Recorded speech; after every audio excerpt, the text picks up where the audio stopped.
of the great things about Wells is that it is still a working port, although there are no massive cargo ships that intimidate the heck out of us small boat sailors. But it has lots of fishermen coming and going. Needless to say, they almost never slow down for smaller boats.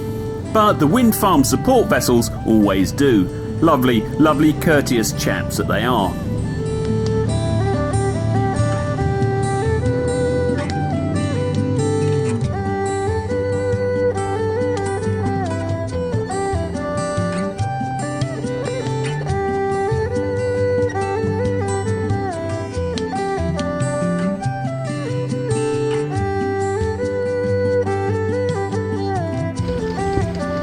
The harbour people are always busy moving buoys around, one step behind nature.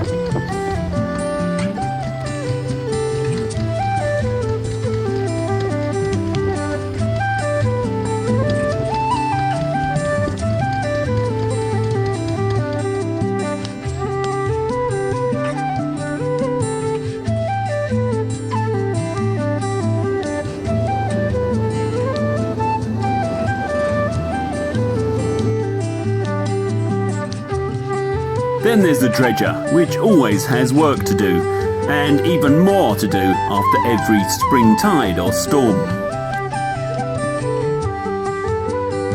And, of course, us pleasure sailors.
Does the dog swim? Well, yeah, except she's so furry. Takes too long to dry. Yes. I think she might drown her. What a beautiful day, isn't it? Along the coast of North Norfolk, clinker or simulated clinker boats are very popular. One bloke told me that the ridges catch the waves and turn them away, making the boats more seaworthy. Plus, they look nice, of course.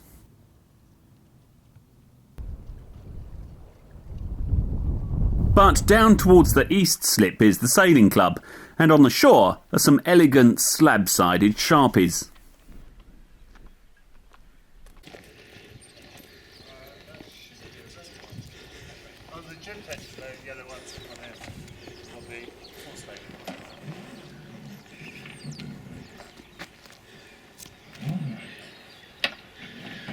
Morning.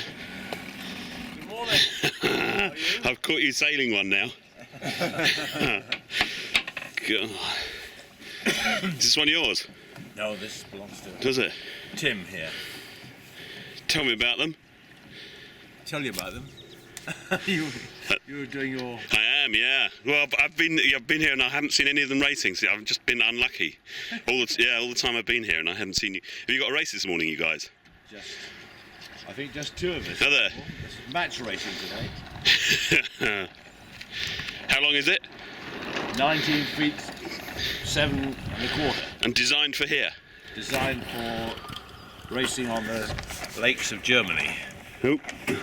Designed in 1931. And the lakes of Germany are exactly the same as Wells. How did they wind up here? Do you have any idea? Well, they were Olympic class in 1956. Who were they? And they're a what?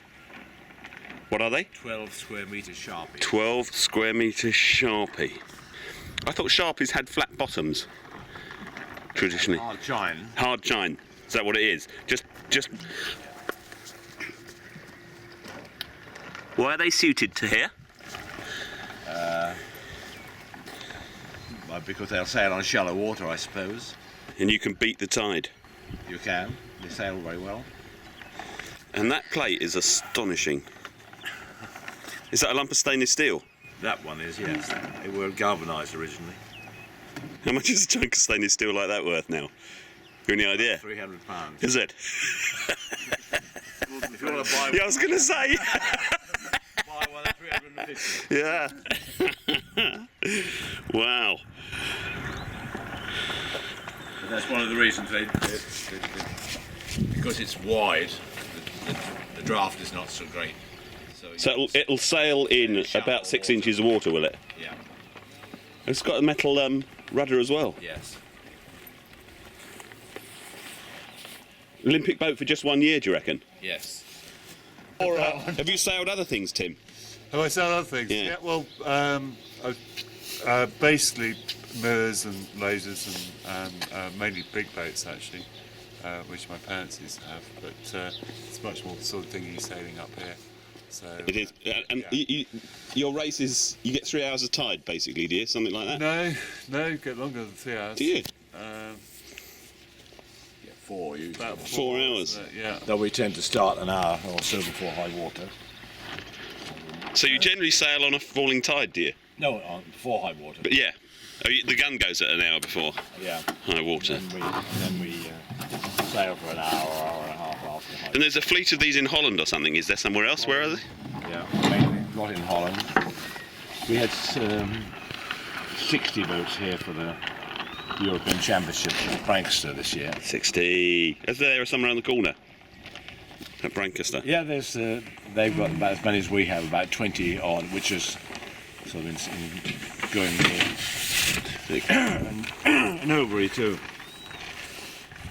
They're great looking boats, I have to say.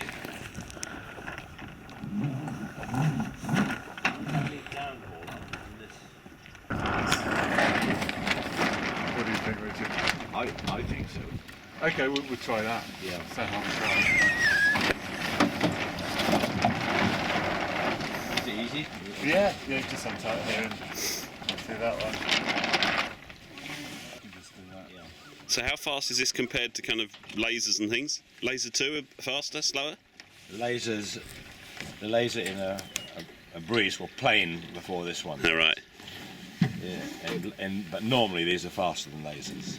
You know, they're single-handed lasers.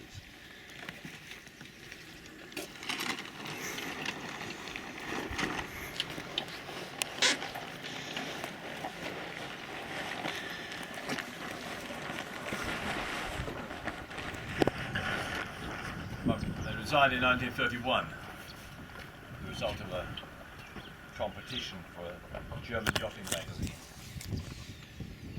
1931. And how old's the oldest one here, do you know, Richard? 1931. Is it? I would think, yeah. We've got the early numbers sailing here. Number 2.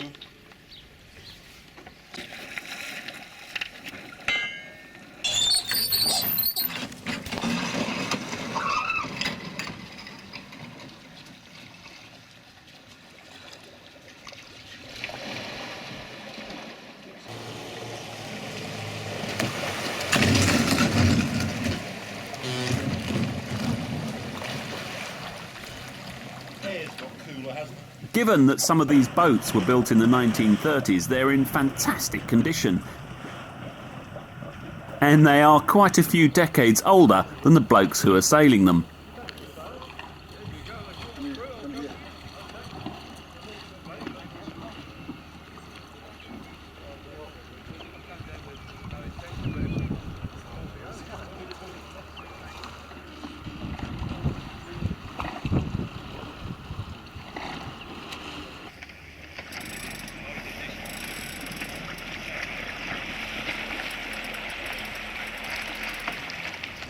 The Sharpies can sail in very shallow water, close to the edge where the tide runs slower, and they also have that massive main and the big genoa that provides all that drive to that long, sleek, shallow hull.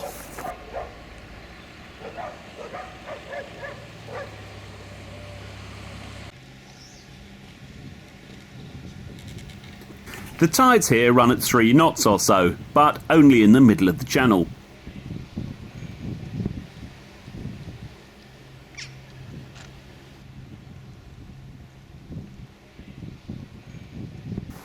These blokes know every eddy, every technique for cheating the tide.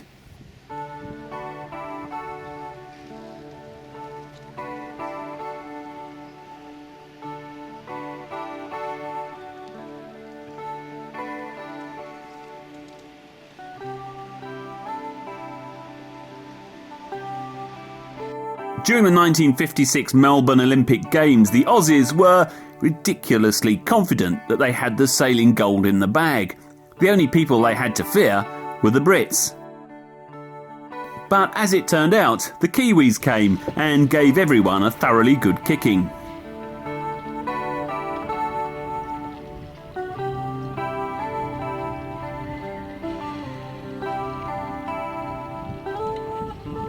Races take place whenever the tide allows, so starts can be at any time from 8:30 in the morning through till 6 or 7 in the evening.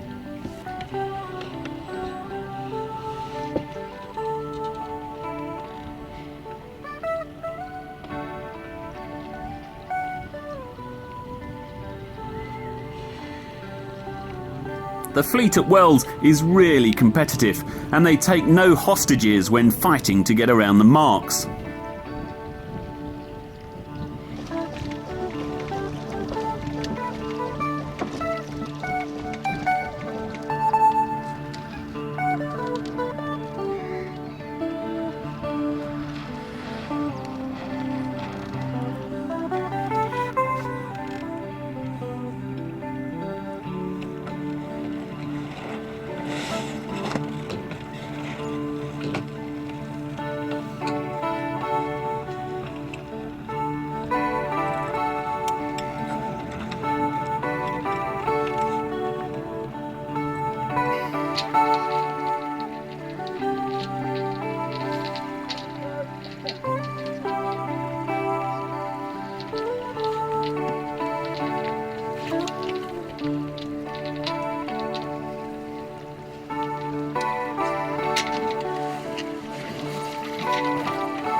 As long as I'm not in your wind.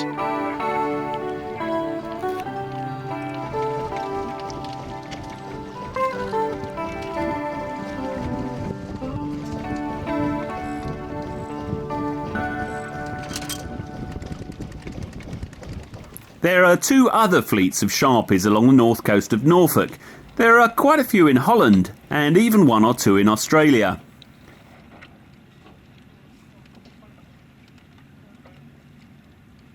The 12-metre Sharpies were designed to make the most of that wondrous new material, plywood. They really are the forebears of the GP14s, Cadets and Enterprises that I sailed and built as a youngster. Great looking boat.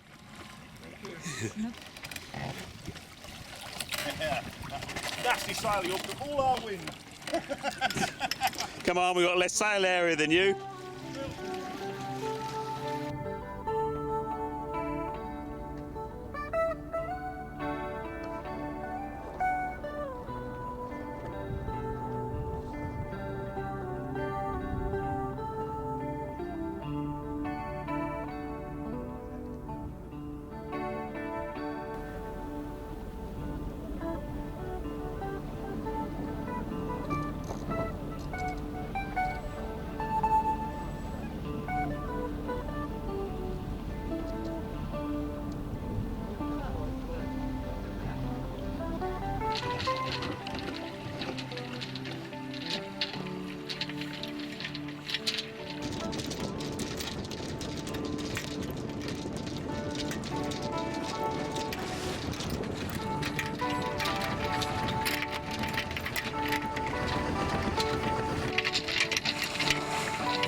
I really enjoyed watching them, and they're part of the atmosphere of Wells, and are one of the main reasons I fell hopelessly in love with the place.